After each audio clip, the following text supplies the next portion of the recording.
될 것이라고 설명해 주었습니다. 네, 여러분 아름다운 궁전이 뭐라고 그랬습니까? 교회라고 말씀을 드렸죠. 이 교회 안에서 하나님께서 오늘 우리가 읽은 사도행전 20장 28절 말씀을 보면 교회는 하나님이 피로 사신 자기 피로 사신 교회다라고 말씀하고 있습니다. 그분의 피로 사신 이 교회 안에서 하나님이 우리에게 보여주는 것은 뭘까요? 먼저 참 평안이죠. 그래서 교회 안에서 우리가 하나님이 주시는 평화와 평안을 누릴 수 있어야 한다라는 겁니다. 오늘 주의 만찬을 경험하고 나서 크리스천이 안내했던 그 잠든 곳의 이름이 뭐라고 되어 있었습니까? 평화의 침실이라고 되어 있죠. 이 평화의 침실은 겸손하고 정직한 신앙 고백과 하나님의 교제로부터만 누릴 수가 있습니다. 그리고 우리가 하나님 앞에 정직한 고백과 그분 앞에 신실한 신앙의 고백이 있을 때 하나님께서 우리가 하나님 안에서 누리는 평안함이 있다라는 거죠. 그래서 시편 4편 8절 말씀을 우리 같이 한번 읽어보겠습니다. 내가 평안히 눕고 자기도 하리니 나를 안전히 살게 하신 이는 오직 여호와이신이다. 그죠? 우리가 이 길을 걸어가는 이제 사실 어떻게 보면 교회라고 하는 것은 하나님의 평안함을 누리는 곳이고 그리고 그 평안함의 힘을 얻어서 푹 자고 행복한 안식을 얻은 이후에 우리의 삶의 치열한 삶의 현장에서 그 힘으로 우리가 살아가게 되는 것이죠. 그런데 그러기 위해서는 우리가 하나님 앞에 정직하고 우리가 그분 앞에 신앙 고백이 잘 서 있어야 한다라는 것입니다. 이렇게 크리스찬은 주님 안에서 평화의 침실에서 정말 잠을 잘 자고 이제 그 다음 날 떠나려고 했을 때 크리스찬에게 세 군데를 보여주죠. 가장 먼저 첫 번째 보여준 것이 어디였습니까? 바로 도서관이었죠. 여러분 도서관은 왜 보여줄까요? 교회는 하나님의 말씀이 있는 곳, 하나님의 지식과 그리스도라는 그러한 지식이 있는 곳이어야 한다는 것이죠. 교회 안에서 교제도 있고 여러 가지 것들이 있지만 그 모든 교제는 항상 어디로 향해야 될까요? 하나님을 믿는 믿음으로 향해야 한다는 거죠. 하나님 안에서 신앙의 성장으로 향해야 한다는 거예요. 그래서 교회는 세상적인 교제와는 차원이 달라야 돼요. 다를 수밖에 없고 달라야 한다는 거죠. 우리가 나눠지는 이야기의 내용들이 그리고 우리가 교제하는 내용들이 그리스도의 마음과 하나님의 마음을 품는 곳으로 되어 있어야 되고 하나님을 아는 이 지식으로 가득 차 있어야 한다라는 것입니다. 에베소서 4장 13절 말씀을 같이 한번 읽어보겠습니다. 우리가 다 하나님의 아들을 믿는 것과 아는 일에 하나가 되어 온전한 사람을 이루어 그리스도의 장성한 분량이 충만한 데까지 이르리니. 사도 바울이 뭘 얘기하고 있죠? 믿는 것하고 아는 것이 하나가 되어야 한다는 거예요. 그러니까 여러분, 여러분의 자녀를 내가 믿어주면 우리 아이가 자존감이 높아지죠. 굉장히 중요하죠. 근데 여러분, 자존감이 높다고 해서 이 아이가 좋은 대학 가는 건 아닙니다. 이 아이가 자존감이 높은 것만큼 그 아이에게 그러한 지식을 감당할 수 있도록 힘을 줘야죠. 기회를 주고 공부를 가르쳐야죠. 마찬가지로 여러분들이 예수님을 잘 믿는 것과 그 믿는 것을 내가 잘 담아내는 그런 성경적 지식이 우리 가운데 있어야 한다는 거예요. 이것이 없으면 우리는 이단에 빠지기 쉽다라는 거죠. 그래서 이제 이 다음 구절이 원래 간사한 우리가 이제부터 어린아이가 되지 아니하여 사람의 속임수와 간사한 유혹에 빠져 요동하지 않게 하려 함이라. 이게 믿는 것과 아는 것이 하나가 되는 중요한 목적이거든요. 여러분, 아이들은 어떻습니까? 아이들은 너무 순수하고 때묻지 않았지만 좀 다른 표현하면 미련하죠. 아이들은 언제든지 속일 수 있는 그러한 존재라는 거예요. 근데 하나님께서 우리를 보내는 것이 어디로 보내는 것 같다고요? 양을 이리 가운데 보낸다고 그랬어요. 그러니까 이미 이 세상이 이리가 가득한 땅이라는 걸 알고 있었고 우리가 양이라는 걸 알고 있었어요. 그럼 안 보내야 되잖아요. 그렇잖아요. 왜냐하면 양은 아무리 수백 마리가 이리를 둘러싸고 있어도 이를 이길 수가 없습니다. 그럼에도 불구하고 하나님은 우리를 양을 이리 가운데 보낸 것 같다고 표현하시면서 그 다음에 뭐라고 하셨죠? 너희는 뱀같이 지혜롭고 비둘기처럼 순결하라 그랬어요. 근데 여기서 이 순서가 되게 중요하죠. 비둘기처럼 순결하고 뱀같이 지혜로운 게 아니라 먼저 뱀같이 지혜로우라 그랬어요. 그러니까 여러분들이 세상에서 때묻지 않기 위해서는 뱀같이 지혜롭지 않으면 절대로 때묻지 않는 삶을 살 수가 없다라는 것입니다. 그러기 위해서는 뭐가 필요할까요? 우리 아는 게 필요한 거예요. 자, 믿음의 하나님 예수 그리스도를 믿는 그 믿음과 아는 것, 제가 아마 여기서 몇 번을 여러분들에게 질문을 드렸기 때문에 누구나 한 번쯤은 들어보셔서 알겠지만, 우리는 하나님의 사랑으로 구원을 받는다. 맞아요, 틀려요? 틀렸죠. 여러분, 이게 여호와의 증인의 제1교리입니다. 우리는 하나님의 사랑으로 구원을 말은 다 맞잖아요. 근데 그 안에 예수 그리스도가 빠졌고 믿음이 빠졌어요. 이게 단순한 말장난 같지만 우리가 지식이 제대로 갖춰져 있지 않으면 예수님만 믿으면 다 아니야? 그냥 그 믿음이 뭐냐 이거예요. 그 믿음이 여러분들을 어떻게 정의할 수 있느냐? 제가 늘 이 자리에서 말씀을 드리지만, 여러분의 신앙이 내 입술로 정확하게 구체화돼 있어야 돼요. 내가 내 입으로 하나님에 대한 모습들이 정확하게 어떤 틀이 잘 갖춰져 있어야 돼요.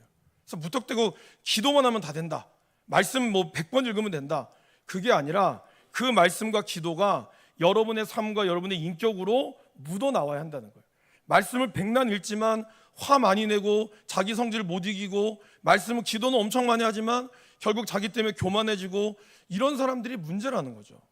그거는 하나님에 대한 믿음과 아는 것이 제대로 되어 있지 않다라는 거예요. 물론 우리는 완전하지 않지만, 그러나 우리는 점점점 예수님을 믿으면 믿을수록 우리의 성품이 하나님의 성품으로 닮아가야 한다는 거죠. 그것이 바로 믿는 것과 아는 것이 하나가 되어는 모습이라는 겁니다. 그래서 결국 이 도서관을 보여준 것은 우리의 신앙이, 이제 크리스찬 당신의 신앙이 이제 우리가 그 다음에서 만나게 될 곳이 겸손의 골짜기거든요. 근데 겸손의 골짜기에 누가 나오냐면 아볼론이라고 하는 마귀를 만나게 돼요. 거기서 치열한 싸움을 하게 됩니다. 여러분, 왜 이럴까요? 하나님의 은혜를 받아서 우리가 충만한 은혜를 받지만 여러분들이 알고 계신 세상은 그렇게 만만하지 않다는 거예요. 여러분들 교회 다닌다고 교회 다니셨어요?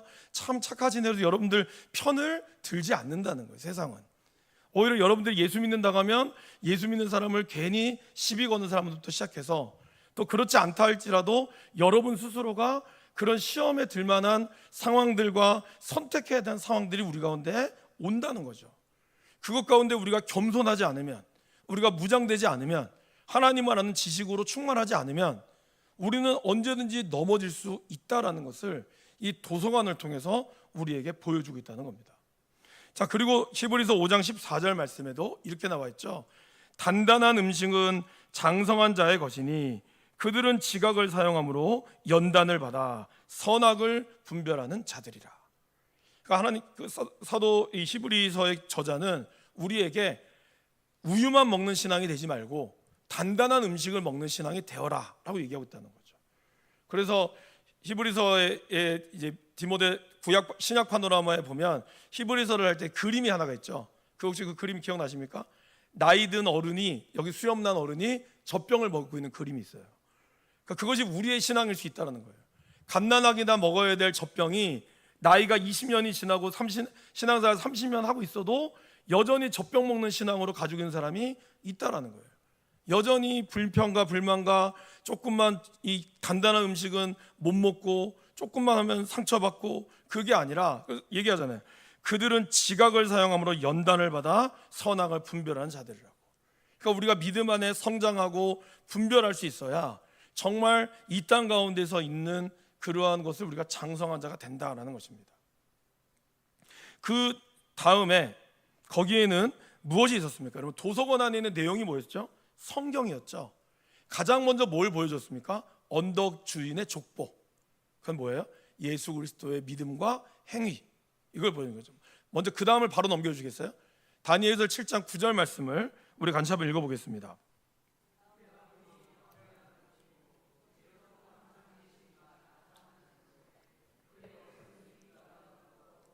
그의 머리털은 깨끗한 양의 털 같고 그의 보좌는 불꽃이요 그의 바퀴는 타오르는 불이며. 다니엘서가 봤던 환상이 누구였습니까? 예수님이었죠. 근데 예수님의 족보는 어땠어요? 옛적부터 항상 계셨던 분이었다라고 나옵니다. 다시 앞으로 넘겨주시고요. 그래서 그가 가장 먼저 보여줬던 것은 바로 언덕 주인의 족보, 예수 그리스도의 말씀과 행위, 그리고 그분의 어떤 신성에 관한 것들이 성경에 드러나 있죠. 또 성경에는 누가 나와 있습니까? 믿음의 영웅들. 히브리서 11장에 나오는 믿음의 영웅들 있지 않습니까? 아브라함부터 시작해서 모세, 이런 여러 가지 믿음을 지키며 살아갔던 믿음의 영웅들과, 그리고 그 안에서 자기에게 예수님에게 욕해도 그들을 사랑으로 감싸주었던 그리스도의 긍휼하심과 자비하심, 이런 것이 성경에 기록되어 있었죠. 그리고 성취고 되오고 이루었던 이야기, 바로 성경에 나오는 역사서와 그리고 그분의 예언에 대한 예언서가 이 도서관에 성경을 통하여 크리스찬이 봤다라는 거죠. 그러니까 우리는 예수님의 이 말씀을 통하여 우리도 이렇게 살기를 다짐하고 나아가야 한다는 겁니다. 말씀을 읽으면서 다양한 말씀의 내용들을 통해서 믿음의 선진들을 통하여 우리의 믿음이 그리스도를 바라볼 때 우리도 저 자리에 들어가기를 사모하는 그러한 마음, 그리고 그리스도의 그 긍휼하심의 마음을 닮아서 나도 주님처럼 긍휼하시기를 사모하는 그 마음들이 우리 가운데 있어야 한다는 거죠. 그 다음에 크리스찬에게 보여준 것이 어디였습니까? 바로 무기창고였죠. 여러분, 이 무기창고에는 뭐가 있었습니까? 이 무기들의 특징, 먼저 에베소서 6장 14절에서 17절, 가장 먼저 보여줬던 무기창고의 내용은 이것이었죠. 같이 한번 읽어볼까요? 그런즉 서서 진리로 너희 띠를 띠고 의의 오심경을 붙이고 평안의 복음이 준비한 것으로 신을 신고 모든 것 위에 믿음의 방패를 가지고 이로써 능히 악한 자의 모든 불화살을 소멸하고 구원의 투구와 성령의 검 곧 하나님의 말씀을 가지라. 근데 좀 사실 재밌는 것은 오늘 이제 이 철로역종에서는 뭐가 제일 먼저 나왔냐면 칼이 먼저 나왔어요. 칼, 방패 이렇게 나왔어요. 뭐 순서가 중요한 건 아닙니다. 그러나 그만큼 말씀이 참 중요하다라는 것을 존 버년이 아마 목사님께서 강조하고 싶었던 것 같습니다. 그리고 또 하나 특징적인 게 혹시 기억나세요? 닳지 않는 신발이었어요. 복음의 신은 닳지 않는다는 거예요. 우리가 복음을 향하여 달려가는 그 길은 결코 그 신이 닳지 않도록 하나님이 보호하시고 이끌어 주신다는 거죠. 여러분, 하나님께서 가나안 땅을 들어갈 때 이제 들어가기 앞서서 비스가 산에서 모세를 통하여 신명기 말씀을 전했죠. 두 번째 율법. 그때 하나님이 그렇게 얘기하죠. 모세를 통해서 이렇게 얘기했죠. 너희가 40년 동안 광야를 돌아다녀도 신발이 헤어지지 않았고 옷도 닳지 않았다. 너희가 먹는 것 걱정하지 않았다. 그러니까 하나님의 나라, 하나님의 백성들을 끝까지 보호하시고 이끌어 가신다는 거예요. 우리가 우리의 하나님의 복음을 향하여 달려가는 그 길들은 하나님이 반드시 여러분의 길들을 닳지 않도록 지켜주시고 보호하신다는 의미가 담겨져 있습니다. 그리고 그 다음에 보여줬던 무기 창고들은 어떤 거였습니까, 여러분? 모세의 지팡이, 기드온의 비낭아리, 기드온의 군사들이 사용했던 그런 여러 가지 비낭아리와 뭐 횃불, 그리고 삼석의 나귀턱뼈, 야엘이 시스라를 죽일 때, 드보라 사도에 나와 있던 야엘이 가나안 왕 시스라를 죽일 때 사용했던 말뚝과 방망이, 삼손의 나귀턱뼈, 골리앗을 죽일 때 사용했던 이러한 물맷돌입니다. 그렇죠? 다 기억이 나시죠? 근데 여러분, 이 무기들의 특징은 뭘까요? 사실 이건 무기가 아니죠. 그죠? 저걸로 전쟁을 하는 나라는 없습니다.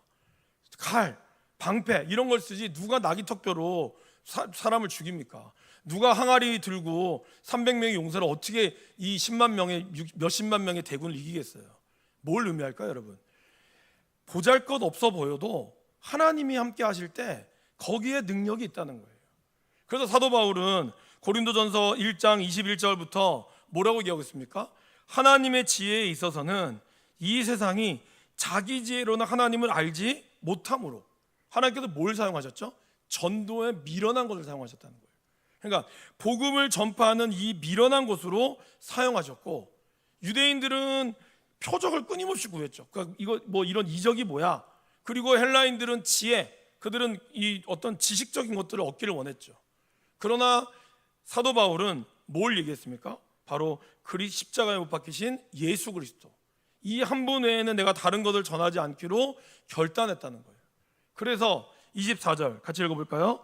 오직 부르심을 받은 자들에게는 유대인이나 헬라인이나 그리스도는 하나님의 능력이요 하나님의 지혜니라. 결국 전도에 미련한 것이 하나님은 전도에 미련한 것으로 사용하시고 나아간다는 거죠. 부산에 이제 한 교회가 하나 있는데요. 그 교회에서 전도를 진짜 많이 하시는 한 분이 계세요. 근데 그분이 어떤 분이냐면, 그분은 외모도 볼품도 없고요, 좀 장애가 있는 분이에요. 근데 그분이 뭐 1년에 전도를 100명을 했대요. 그래서 이제 전도 간증도 좀 다니시고, 제가 이제 그분을 직접 만나본 건 아니고 그분을 이제 간증으로 모셨던 교회 목사님을 통해서 들었어요.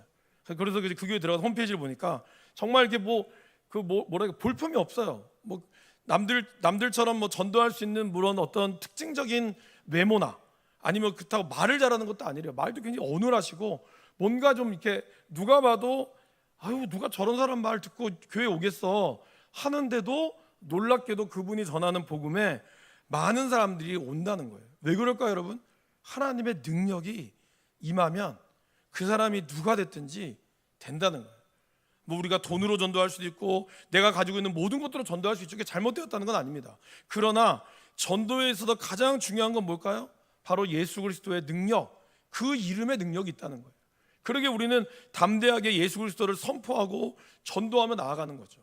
그러니까 복음을 전도하는 것이 자꾸 여러 가지 많은 것들을 막 첨가해야 된다고 생각하고, 그래도 교회를 홍보하려면 여러 가지가 좋아야 된다, 뭐 그것도 필요하죠, 여러분. 교회가 여러 가지 시설들이 잘 갖춰져 있으면 너무 좋겠죠. 이제 우리 교회가 저쪽 가서 지을 때는 정말 우리 성도님들의 어떤 의견들을 잘 반영해서 정말 우리 이웃과 함께, 진짜 이웃과 함께하는 그런 좋은 성전을 짓는 길을 저도 원합니다. 그러나 그것만큼 중요한 게 뭘까요? 가장 중요한 거는 복음이 살아 있어야 돼요. 교회의 건물이 살아있는 게 아니라 여러분에게 복음의 능력이 살아있어야 돼요. 여러분의 입술에 복음의 능력이 살아있어야 돼요. 그래서 여러분들을 찌르기만 하면 그 안에 예수 그리스도가 나와야 한다는 거죠. 여러분을 누가 건드리기만 해도 그 안에 예수님이 나를 향한 그 사랑과 그 능력이 내 입술에서 나타나야 한다는 거예요. 그래야 복음의 능력으로 교회가 하나님의 나라로 복음이 전도되어지는 거죠. 뭐 우리 교회가 뭐 여러 가지 좋은 시설이 있다, 이것도 훌륭한 자랑거리가 되겠지만 그 안에 가장 자랑은 뭐가 되어야 될까요? 예수 그리스도가 되어야 한다는 거죠. 내 안에 살아계신 예수님, 그 예수님으로 인하여 내가 여기에 왔다, 내가 지금까지 살아왔습니다, 이거를 증거할 수 있을 때 교회는 살고 나아간다는 거죠. 여러분, 사실 뭐 교회 건물이 교회를 부흥시킵니까? 일시적으로는 성도들이 교회 건물 때문에 잠깐은 오겠죠. 그러나 결국에는 복음의 본질이 교회를 살아있게 하는 겁니다. 처음에 개업하면 막 사람들이 오잖아요. 근데 결국에는 그 개업집이 끝까지 가려면 그 주방장님이라든지 아니면 거기 있는 그분들의 음식 실력이 좌우하는 거죠. 아마 누구보다 잘 아실 겁니다. 마찬가지입니다. 교회가 살아있으려면 그 어떠한 것보다도 교회의 본질이 제대로 잡혀 있어야 한다는 것이죠. 그래서 우리가 끝까지 그리스도의 좋은 군사로서 세워주고, 우리에게 나는 비고 작고 초라하고 보잘것없으나 내 안에 계신 예수 그리스도, 그분의 능력이 있음을 믿고 우리는 복음을 전하는 것이죠. 그 담대한 모습이 우리에게 있기를 간절히 바랍니다. 여섯 번째로, 이제 또 첫째 날이 지나고 보여줬어요. 그리고 둘째 날이 지나고 보여줬어요. 마지막 길을 떠나려고 할 때 이 세 분께서 마지막으로 보여준, 당신에게 꼭 보여주고 싶은 곳이 있다라고 얘기했습니다. 그것이 어디였을까요? 기쁨의 산이죠. 그럼 이 산을 보여주는 뜻은 무엇일까요, 여러분? 이 기쁨의 산은 믿음의 수준 높은 상태를 얘기합니다. 그래서 남쪽을 바라보라고 했을 때 저 천국문의 가까이에 기쁨의 산이 있었어요. 이게 뭘 의미할까요, 여러분? 우리의 믿음의 신앙의 수준을 이야기하는 거예요. 크리스찬이 봤을 때 이곳이 아주 멀리 떨어져 있다고 얘기하고 있습니다. 그건 뭘까요? 아직까지 크리스찬의 믿음이 거기까지는 가지 않았다는 거죠. 그러니까 이걸 보여주는 이유, 지금 여러분 아름다운 궁전에도 굉장히 좋잖아요, 그죠? 굉장히 좋았어요. 정말 좋은 분들과 만나면서 평화의 침실에서 편안히 잠을 자고 누웠습니다. 그러나 이야기하고 싶었던 건 저거예요. 이곳에서 안주하지 말고 천국 문까지 전진하라는 거예요. 사도 베드로가 주여 여기가 좋사오니 우리가 초막셋을 짓되 하나는 주를 위하여, 하나는 엘리야를 위하여, 하나는 모세를 위하여, 그 변화사에서 이 엄청난 감격을 누렸잖아요. 그러나 하나님이 그의 눈을 다시 뜨게 했죠. 그리고 이 영원한 천국을 보여주면서 이제 우리가 그곳을 향하여 끝까지 달려나가기를 원하고 있다는 겁니다. 우리가 지금 있는 이곳에, 이 교회에서 여러분들이 또 신앙생활을 잘 하시고 열심히 하시고 너무 좋죠. 그러나 여러분, 그게 끝이 아니에요. 거기서 안주하시면 안 돼요. 우리가 지금 이렇게 될수록 더 기도하고 더 하나님의 나라를 향하여 달려가야 한다는 거죠. 결국 우리의 궁극적인 목적은 어디입니까? 저 천국, 하나님의 나라를 향한 여정, 그 여정의 마무리가 되어 있어야 한다라는 것이죠. 그래서 교회에서는 높은 신앙의 수준으로 도전을 받는 것을 가르쳐주기 위함이 있어야 한다는 거죠. 끊임없이 우리가 하나님의 믿음 안에서 우리가 성장하며 나아가야 한다는 것이죠. 믿음의 진보가 있어야 한다는 겁니다. 결국 여러분, 성장하지 않는다는 것은 우리가 죽어가고 있다는 겁니다. 신앙생활은 끊임없이 믿음 안에서 한 걸음 한 걸음 주님을 닮아가기를 사모하며 나아가야 한다는 거죠. 크리스찬에게는 아직까지 멀리 보였던 이유가 말씀드렸죠. 성숙하지 못해서입니다. 더 높은 영적 수준의 삶을 살기 위하여 힘쓰고 나아가야 한다는 것이죠. 이 이야기를 사도 바울이 뭐라고 고백하셨습니까? 빌립보서 3장 12절에서 14절 12절 말씀 같이 읽어볼까요? 내가 이미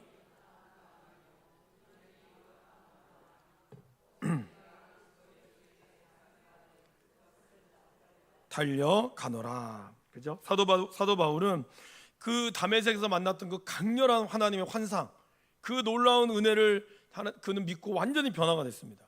그러나 그가 깨달은 건 뭐예요? 내가 지금까지 얻었던 것도 아무 의미 없다는 거예요. 오직 그리스도 예수를 향하여 끝까지 달려나가야 되는 모습, 그 신앙의 성장을 이야기하고 있죠. 그것을 사도 요한도 우리에게 똑같이 얘기하고 있습니다. 요한일서 2장 12절에서 14절 말씀을 우리 한번, 혹시 있을까요? 그 다음 페이지? 준비가 안 돼 있습니다. 제가 준비를 안 했나요? 요한일서를 찾아보실까요, 여러분? 요한일서 2장 없죠? 네네. 요한일서 2장 12절에서 14절입니다.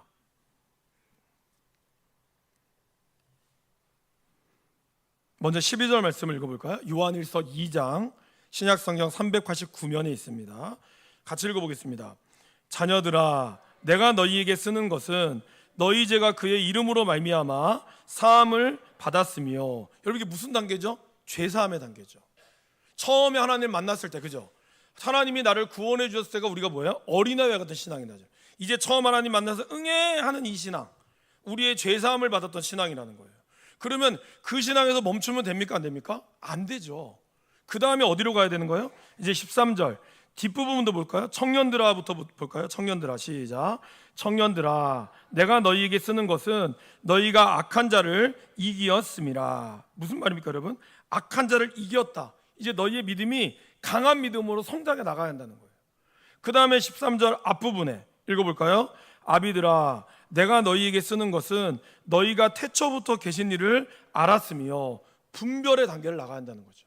그러니까 우리의 신앙이 죄사함으로부터 하나님의 구원을 받았던 자녀로서 우리가 감격하잖아요. 근데 거기서부터 시작해서 이제 우리의 믿음이 성장해서 우리의 믿음을 공격하는 사단으로부터 이것을 어떻게 됩니까? 흉악한 자를 이겨야 되죠. 그리고 이 세상을 우리가 온전히 분별할 수 있어야 한다는 거죠. 하나님이 이 땅을 창조하셨고, 그러게 하나님이 창조 안에 우리가 분별되어지는 것. 그래서 14절 말씀을 같이 한번 읽어보겠습니다. 아이들아, 내가 너희에게 쓰는 것은 너희가 아버지를 알았으며, 아비들아, 내가 너희에게 쓰는 것은 너희가 태초부터 계신 일을 알았으며, 청년들아, 내가 너희에게 쓴 것은 너희가 강하고 하나님의 말씀이 너희 안에 거하시며 너희가 흉악한 자를 이기었음이니라. 그러면서 16절과 17절에 이 땅에서 오는 그러한 시험이 뭐라고 되어 있습니까? 이 세상에 있는 모든 것이 육신의 정욕, 안목의 정욕, 이생의 자랑으로부터 왔다는 거예요. 이거를 우리가 구분할 수 있으려면 자녀들로, 아이들로부터 시작해서 청년들로, 아비들로 우리의 신앙이 성장해 나가야 한다는 겁니다. 아이들의 신앙에만 머물지 마시고 청년과 아비들의 신앙으로, 그래서 신앙의 성숙도를 이루어가야 되는 것을 사도 요한이 이야기하고 있죠. 우리 하나 더 살펴볼까요? 요한복음 마지막 21장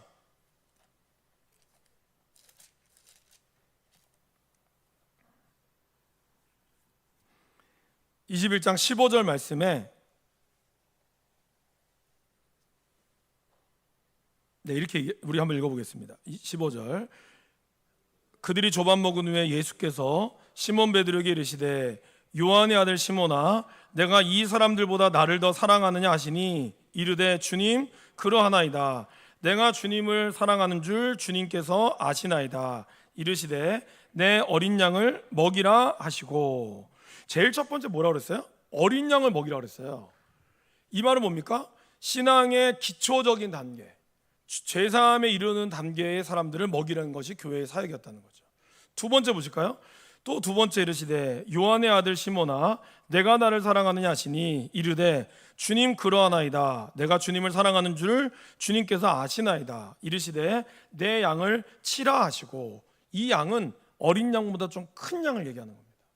그러니까 어린 양을 먹였다가 이제는 좀 더 자라는 양에 대해서는 좀 더 신앙의 어떤 성숙도를 위하여 양육하라는 거죠. 마지막 세 번째는 뭐죠? 내 양을 먹이라. 이거는 두 번째 양보다 좀 더 나이가 든 양을 얘기하는 거예요. 그러니까 뭐죠? 사도 베드로에게 한 말씀, 결국 양의 어린 양부터 시작해서 청년의 양, 아비들의 양까지 이 세 단계의 신앙생활이 우리에게 있어야 한다는 거죠. 교회는 그 역할을 감당해야 한다는 겁니다. 그러니까 여러분, 나이가 많으시다고 해서 이 무조건 성숙되는 게 아니죠. 말씀 안에서 내가 복음을 전하는 삶으로 우리의 신앙의 성숙도가, 그리고 나의 인격적인 성품에서 나의 신앙의 성숙도가 나온다는 겁니다. 그러기에 사도 바울은 디모데에게 얘기하잖아. 내 연소함을 업신여기지 못하게 하라고. 그러니까 네가 목회자고 나이가 어리겠지만 그러나 네 연소함을 업신여기지 못하라고, 너는 끊임없이 말씀에 집중하고 네가 신앙의 성장을 이루라고. 목회자로서 저에게는 굉장한 도전이 되는 거죠. 우리 교회에서 또 저보다 연배 많으신 분들이 훨씬 더 많고, 그분들 앞에 제가 목회자로 한다는 거는 단순히 목사라고 하는 권위로서가 아니라 끊임없이 성장을 보여줘야 되는 그러한 역할이 우리 가운데 필요한 것이고, 이거는 모든 항전 직분자들 또한 마찬가지죠. 우리의 새가족들이나 성도들이 봤을 때 끊임없이 우리 장로님들이나 권사님, 안수집사님들이 믿음의 진보를 이뤄가야 될 책임이 있다라는 겁니다. 그리고 그러면서 그 다음에 우리의 신앙의 후배들을 잘 양육해야 될 책임 또한 같이 가지고 있다라는 것을 우리에게 말씀하고 있습니다. 자, 크리스천이 이제 마지막으로 본 이제 그 산에서 땅을 보았잖아요, 그죠? 이 땅의 이름이 뭐라고 그랬죠? 임마누엘이라고 그랬죠. 뭘 의미할까요, 여러분? 결국 이 기쁨의 산에서 우리가 하나님 나라에 가는 과정에서 가장 중요한 것은 뭘까요? 하나님이 우리와 함께 하시는 게 가장 중요하다는 거예요. 자, 요한계시록 21장을 보실까요? 요한계시록 21장 2절에서 4절에 보면 우리가 거룩한 성 새 예루살렘이 준비되어 있다고 얘기했습니다. 근데 거기에 3절 한번 여러분 3절만 한번 읽어보실까요? 21장 3절입니다.